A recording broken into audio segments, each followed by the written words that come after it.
Hey everyone, welcome to Mad Acts 2020. I really am praying today and deciding for God to use this channel to change your life for the good and to believe again that God is able to do exceedingly abundantly above all that you could ask or think. Once again, thank you so much for your continued support, and if you are new to my channel, don't forget to click subscribe for more weekly updates on Mad Acts 2020. God bless everyone, God cares. Mad Acts, good to see you. Good to, it's my joy na makapag-video rin po, and nawa po ay bigay ito ng encouragement sa inyong, sa bawat isa na makakarinig. Thank you Lord, it's a beautiful morning, and we are so excited na magawa muli yung ating ministry na pag-transport sa mga kapatid. So, praise the Lord. Kamusta po ang bawat isa?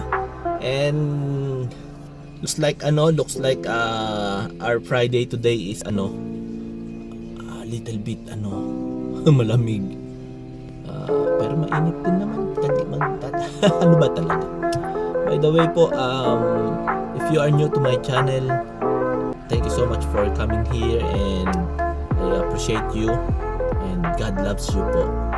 God loves you. So, samahan po ninyo ako mag-transport, magsundo ng mga kapatid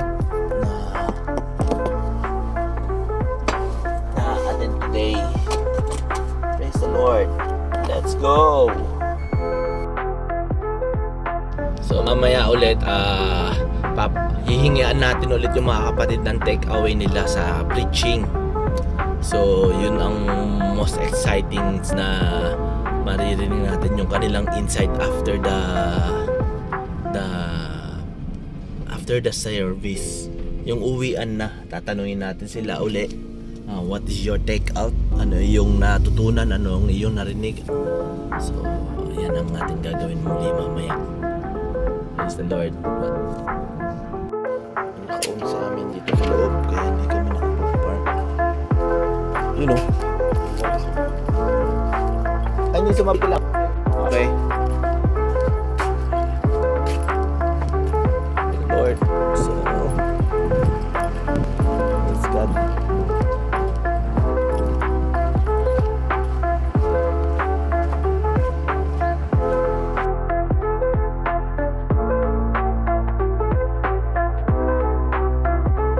A few moments later. In the day 13, entitled po, Worship That Pleases God. And our main text po is manggagaling sa Mark chapter 12, verse 30.